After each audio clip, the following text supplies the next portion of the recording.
La for the yoga mats. We're really at peace here. You can see Shoshana. Say namaste to everybody. Namaste. The eucalyptus trees. Shelby. Say namaste. So, it is a Tuesday. We have a funny hairstyle today. And I'm going to be reading from the language of letting go after I did a wonderful yoga practice. I think I'm going to invite people to join me on this mat here under the tree. The wind is amazing. It's a beautiful day. And we're going to be reading about loving ourselves. So, loving ourselves unconditionally. Love yourself into health and a good life of your own. Love yourself into relationships that work for you and the other person. Love yourself into peace, happiness, joy, success, and contentment. Love yourself into all that you always wanted. We can stop treating ourselves the way others treated us if they behaved in a less than healthy, desirable way. If we have learned to see ourselves critically, conditionally, in a diminishing and punishing way, it's time to stop. Right? People treated us that way, but it's even worse to treat ourselves that way too. Now, loving ourselves may seem foreign, even foolish at times. People may accuse us of being selfish. We don't have to believe them. People who love themselves are truly able to love others and let others love them. Because you don't have this guilt trip, you constantly, if you don't love yourself, you're constantly guilt tripping people. Oh, my hair is white. Time for the hairdresser. We don't have to believe them. People who love themselves are truly able to love others and let others love them. And that is really, it's just true. People who love themselves and hold themselves in high esteem are those who give the most, contribute the most, and love the most. Because if you don't love yourself, you always are bitter, and you bring in all this bitterness to other people too. Because we always give what we have. Where are you going, Shelby? Okay. Shelby, how do we love ourselves? By forcing it at first, by faking it if necessary, by acting as if. I heard of that system. By working as hard at loving and liking ourselves as we have at not liking ourselves. Explore what it means to love yourself. Huh, Shelby? Shelby's good at that. She's really good at loving ourselves. Do things. You're always about food and being happy. Okay, so do things for yourself that reflect compassionate, nurturing self-love. It's the most important thing you can do for yourself and for the world. For the world. If you're nice to yourself, you can be nice to other people. So, encourage yourself. Tell yourself good things about yourself. Come back. We have here Rebel. About yourself. If we think and believe negative ideas, get them out in the open quickly and honestly so we can replace those beliefs with better ones. Pat yourself on the back when necessary. Discipline yourself when necessary. Ask for help.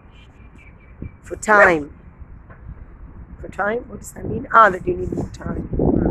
Like if you need more time. I love the streets. Like gorgeous. Ask for what you need. And you shall receive. I think it even says it like in the New Testament, ask and you shall receive. So, sometimes give yourself treats. Do not treat yourself like a pack mule, always pushing and driving harder. Learn to be good to yourself. I'm very good at being lazy. Well, that's a judgmental word. It's not lazy, it's, not working too hard. Choose behaviors with preferable consequences. Treating yourself well is one. Learn to stop your pain, even when that means making difficult decisions. Do not necessarily deprive yourself.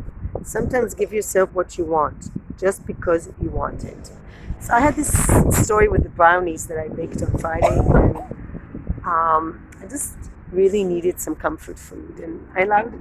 And then I said, okay, so you ate all the brownies. There were not a lot of them, actually. And there are like 3 or 4 crumbly ones. But that means for the rest of the week, I don't eat brownies. But, allow it. It felt good. Learn to stop your pain. Stop explaining and justifying yourself. If you grew up like me in a dysfunctional family, you're always like, your back is always against the wall, and you're always defending yourself. Why are you the way you are? As the French say, c'est ça. C'est ça. That's it. That's the way it is. Kacha ze. That's a good sentence in Hebrew. Kacha ze. That's it. Stop explaining and justifying yourself. When you make mistakes, let them go. We learn, we grow, and we learn some more. And through it all, we love ourselves. So if you can forgive yourself, you can forgive others too. We work at it, then work at it some more. One day, we'll wake up, look in the mirror, and find that loving ourselves has become habitual. We're now living with a person who gives and receives love because that person loves him or herself. Self-love will take hold and become a guiding force in our life. So the meditation for today is, today I will work at loving myself. I will work as hard at loving myself as I have at not liking myself. Help me let go of self-hate and behaviors that reflect not liking myself. Help me replace those with behaviors that reflect self-love. Today, God, help me hold myself in high self-esteem. Help me know I'm lovable and capable of giving and receiving love. So, the last school where I worked, there was a teacher, and she was practicing self-hate. I mean, she didn't like herself. She was like, she didn't have a boyfriend, and it's because she was very critical. If I found her someone, she was like, he's not good enough. She had a whole list of things that were wrong. A lot of people get into teaching because they really like to criticize people. And a lot of, there are teachers that really can destroy lives, literally. They get into kids' heads or teenagers, and they just fill them with these horrible audio tapes of, you're not good enough, or in my case it didn't work like that because I was really, really a good pupil and I was really good at pleasing, but let me think. I always felt I didn't push myself enough because I wanted to get into competitive fields, and then one day I thought, why? So why? Now I realize the why. You make more money. You have a good life. In that way. But there's a saying, I think it was the Dalai Lama, that people go to work so they can have a good life. They work all their life so they can have a good life. And then life is over. And it's a very short time when they enjoy it. And even then, they're so used to pushing themselves and doing things they don't like that they don't even know how to do things they like. I think I had a very pushy mother. I was always pushed to do things, and just never a minute in the day where she would actually stop.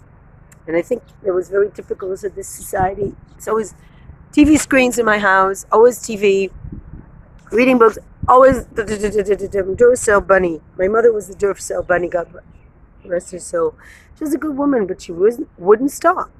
And it was very, very difficult to relax. It was impossible to relax. And I think if it's impossible to relax, you just can never get in touch with what you want. You get really confused because you're always doing something. And also, I don't think she took enough time to think about things. It's sort of a way to avoid anxiety, just to keep doing. So here I am under the tree, you see? Some people are like, running. And how many people, here's one, Shoshana, you're able to relax. This is why we have dogs. Look at how relaxed. If you adopt an elderly dog. Okay, screaming. The man walking on screaming. That's so typical. It's so important to meditate so you know to differentiate the balagan or the chaos that's inside of you and the chaos that's somewhere else. And we have here our best teacher, Shelby. And things were triggers for me. Sometimes there was so much chaos in me because I didn't meditate enough, and everything would trigger me. Everything. I mean, it was really bad. And now I realize that I had a really important, they say some people are here to be a lesson, and some people are here, I forgot for what reason.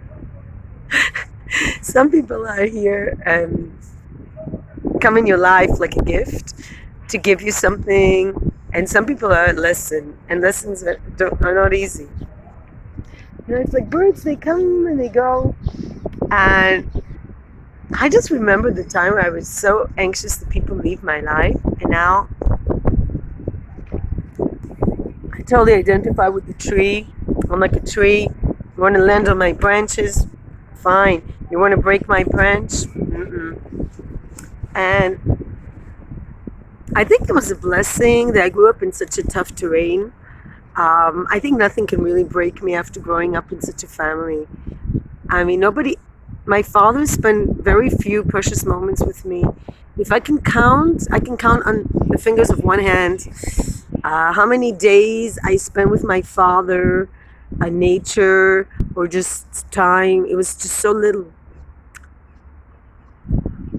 And you never know when it's your last day, And he died young. And we never had those years that you have, like my kids have me. I'm passing him this year.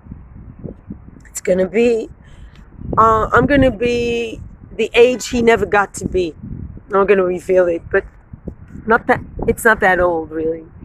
And I'm thinking, oh my gosh, I've got so many years in which to be with my children, and just, he missed all that because he just never was able to just stop, meditate, take care of his health, stop doing those horrible habits like smoking. And with me, it's stress. I get so stressed out. My thoughts are like, and I'm like getting myself all worked out and worried about things that are beyond my control. I'm often sad because I'm not loved by people who cannot love, people that have a handicap. In my family, there are people that just, like, some people can't use their legs or their mind properly. Like, they are not able to love. And it was really difficult to live in such a family because you don't think you're worth loving. And then, because when you grow up with people that are emotionally handicapped, it's impossible. I know on YouTube they talk about narcissism and all sorts of things. It's not just narcissism. It's just emotionally handicapped people. They only see money, and they think that if they have enough money, so they get one inheritance, and then another aunt died, and there's another inheritance, and there's more money, and there's more money, and there's this big hole in their emotions, and they just will never ever, they're going to shop and shop and shop. My mom died, passed away 11 years ago. My brother said, let's go shopping. And I'm like, what? You're supposed to pray for the dead. You're supposed to remember them and mourn them. And he wants to go shopping. First of all, I hate shopping. I really, really don't like shopping. One, because I don't have money. And the second thing is it's just accumulating things. And it just makes me, first I enjoy it, like I want something. And I'm happy I got it. And then I think, some things are good. Like I buy pens. When I buy art materials, I'm really, really happy. And sometimes I think, I wish I could just buy the whole store. But I know that even if I bought the whole store, from my experience, when I bought too many art materials, you don't need that much. Less is always more. And now we're getting to the stage where we're adopting Asian schools of thought where less is more. But unfortunately, where we live here in the Middle East and Israel, people just accumulate.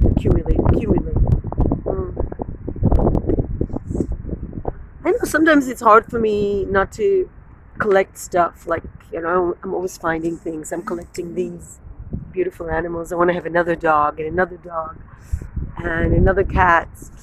And I realized that you get to the point where it's enough. It's like eating. I used to have a hard time with limits with eating. It's because my emotions were out of balance and I just used to eat a lot. And then I used to starve myself and I was just very unbalanced and it affected my emotions. And I was very unhappy for a very long time of my life.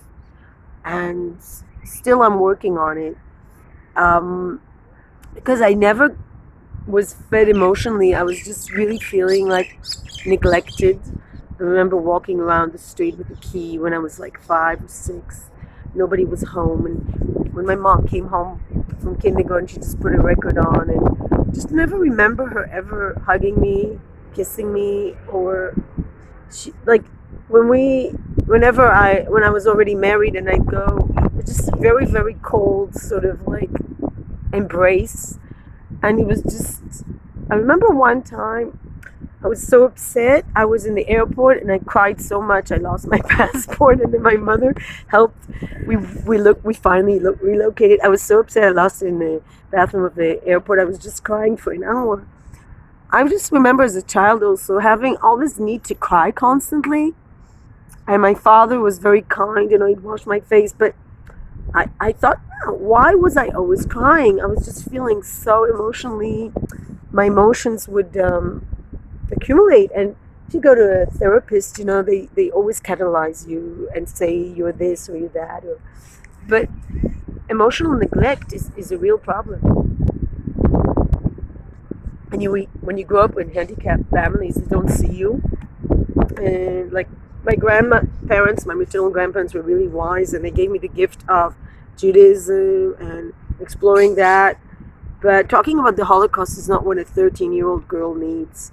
I mean, I was Anne Frank's age, but I mean, it was just horrible every Friday to hear about concentration camps. And I never once said stop. I would never, even now, it's like the way I connect to people is through the Holocaust. And a lot of people connect to their Judaism or their spiritual awareness of identity through the Holocaust. And it really makes me sad. Because what kind of society are we that we need to connect to our goals and our ideals through horrific torture and death of people? Can't if our building blocks of this country and this society is the Holocaust, that's very sad. If somebody wants to go to the army because he's been in Auschwitz and he's seen what it's like to be a victim, that's not good. You can't build a compassionate, loving self from destruction. I don't think so. I mean, you can realize what destruction does and want to be loving, but it's just you can't build a loving person with flooding them with hate, stories of hate and destruction and Nazis. I couldn't learn German for a long time. I lived in a German-speaking country, for God's sakes. I couldn't pick up the language, couldn't pick it up. And then I'll finish with this. I remember crossing the border to Germany and I'd be like, oh my God, I'm in Germany. I'm in Germany. This land destroyed my family, and I heard about what they did to the children and the women and how they destroyed my mother's family, completely crushed them and everything. And there I found the need to embrace them and see really nice people, especially compared to the Swiss. It was just, everything was relative. And I lived in a country where there was so little communication between people. People were so cold and scared all the time and stressed out. The train is late. The train is late. And then I came to Germany. I went to this beautiful place, Constance. And every time I'm in nature, I remember those gardens and the Bodensee and just having a coffee. And this German person with a German accent, just giving me the cup of coffee and being really nice to Shelby. Remember Shelby? Except the vet said, oh, she doesn't have that much to live. And we've lived a long time after she said that. They're very, sometimes they're not very discreet. But just sitting by the lake, and I would just sit there and listen to musicians, street musicians play, and just, there's so much good in Germany. I was so, I remember One time I missed the last train back home, and I had to spend the night, and I found this place, a room. We took a room, me and Shelby, and there were these sisters. They were like, how many were they? 6 or 7 sisters, and they were all biking through this part of Germany. And I thought, oh, they're so healthy. They're so healthy. And my family, I cannot even imagine anybody doing things together like that without fighting. There was always fighting, and I didn't learn Yiddish even, because there was always cursing in Yiddish or Hungarian, and I was just so, there was never an embrace. I never heard a good word, like a kind word.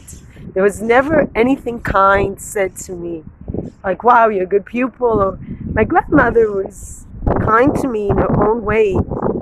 She always said to me, Siggy, tell jokes. Siggy, make people happy by telling jokes. I try to do that. But sometimes I'm really sad because I can't connect to human beings. I've always connected to animals because they're so easy. He was just there, and my father encouraged it. He also loved animals, so we raised animals.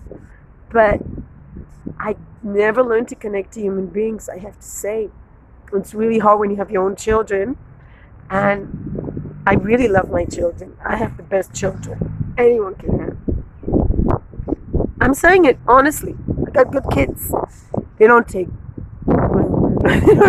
drugs, but they're just really good kids. They're nice people, and they're good people. And I think it's because it was really important for me that my kids come home and there's somebody there. So I didn't work, didn't have a career so far. Maybe I'll still have one. But it was important for me that they don't walk around with keys. It's important for me that they did dance classes, and there were always excuses why I never went to do things. I had to ask for piano lessons when I was older, and because they just couldn't be bothered. They just didn't have the time to take me. Well, I did have drama camp. And God knows why I have never become an actress. I think it's because I can't remember lines. Having said that, with my kids, they're good people because it was really important for me that they are socialized. So, because where we lived was really difficult. People didn't want to socialize. I took them to all these baby groups and children's groups. And I know I've heard criticism that I didn't do enough, or I had a fight with the father. I'm really sorry I didn't get along with the father, and maybe we were both very, very stubborn. I think the main problem was we both came from dysfunctional families. We both came from World War II, from different sides of but still, there were people who suffered from World War II and not being Jewish and weren't Jewish. But it's just that, I think if you're both dysfunctional, how can you build a functional home? Unless you go to therapy. Like before that, I did go to therapy, but not enough. And I didn't go to the right one. When you go to therapy, you need to not just like chit chat. You need to go to a really brave, courageous therapist who knows how to go to the real issues. And I'm surprised that I've never had a therapist to talk to me about how I can't connect, how I have a disconnect with human beings, and ended up only befriending people that had like alcohol problems because they can't connect to people. They connect to bottles. Even though I don't drink, I don't have any addictions to substance addictions. I was more addicted to addicts. I really love to help the addicts, and I couldn't. It was impossible because, of course, they always love their bottles better than me because they can't connect to people. They connect to substance. No therapist has ever touched on my inability to love except one crazy woman. I'm saying crazy. She was like a loony walking around always, and she said to me she's a therapist. I don't know. A lot of crazy people say I'm talking crazy is unbalanced. She said to me, you can't love and your husband doesn't know how to love. And I realized that she's the only one I made free. I didn't pay her anything. And it's true. If you don't know how to love, and you're with somebody who doesn't know how to love, how are you going to make a family? How are you going to build a family? You can pretend. And I remember my emotional life, my family life has been so painful that I don't really care if I don't have contact with them. I would love to have a brother or sister, nephews, nieces, but you know what? It's always such a lie, and it's always such a fake, phony, because there's always no love. There's always the opposite. It's like somebody's pushing you off the bridge. You know, you're standing over a bridge, and they just, oh, there's a woman singing. That's nice. I'm noticing good things in life. My eyes are opening to seeing. I had really good talks with my son, and things really opened up with me. And I think my son really is going to help me be a better person. I know we're supposed to know where things are, but when I look at like people like Meghan Markle and Prince Harry, how they have no clue, and they go from one country to another, and they think problems are going to be solved. And I don't understand how they don't realize that the real change is within. You can go to the nicest place on earth, and it's never going to be a good place unless you make the change within. My mother told me it in a different way. She said, you know what? It doesn't matter where you go, you have a shitty attitude. And I thought, that's because you have a shitty attitude. And I don't know, we had so many fights, and we never, ever were able to really be nice to each other. It was so sad. And it was so clear that she didn't want a daughter, she wanted a son. And she was nice to my brother. She worshipped him.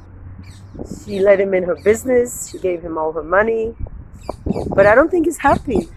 I think if he would have been happy, he wouldn't have needed to go in the bank and empty her safe, or go from one family member to another and get their houses. I mean, how many houses does a person need? Really.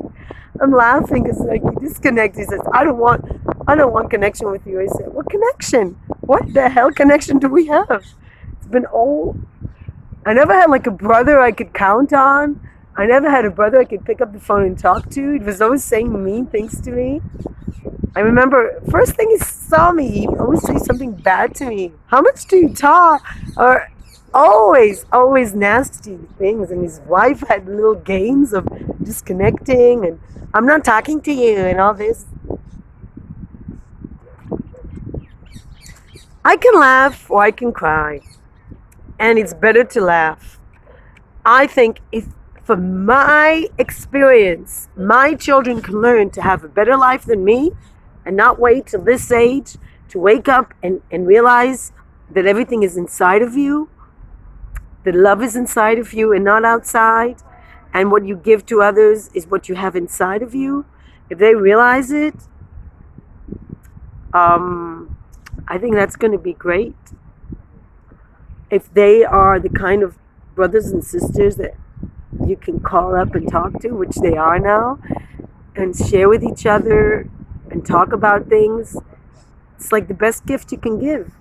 Money can't buy that. Yes, you need money to live. You know, I don't feel great.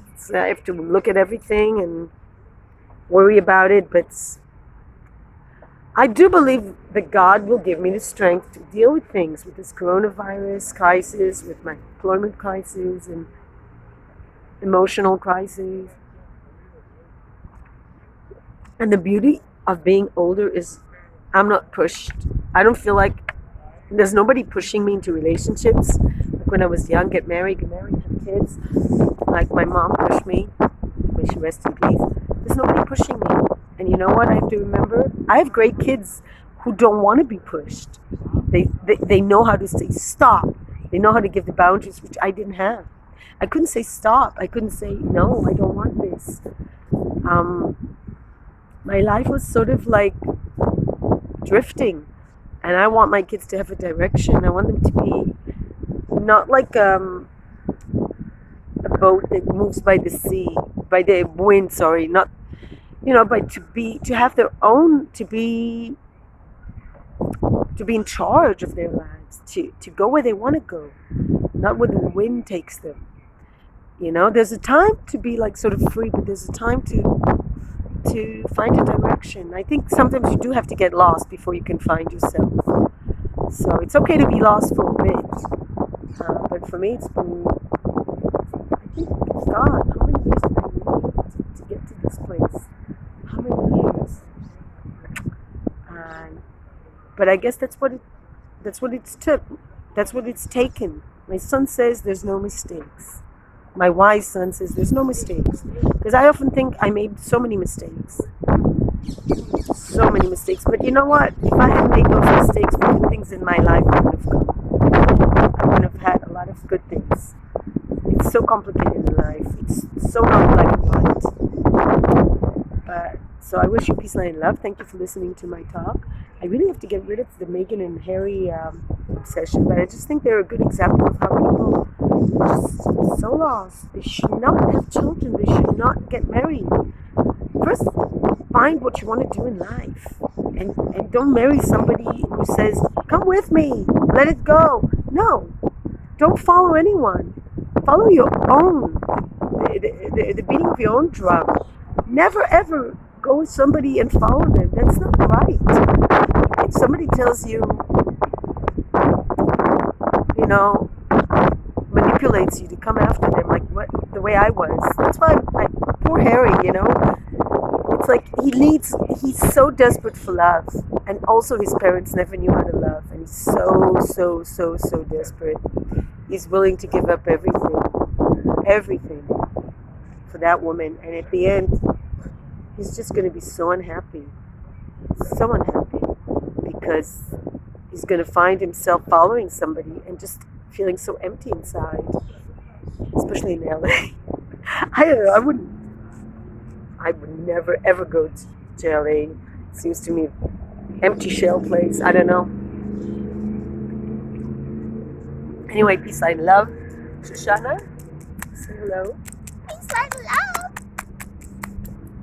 Peace, light, and love from everybody. It's beautiful. I hope you don't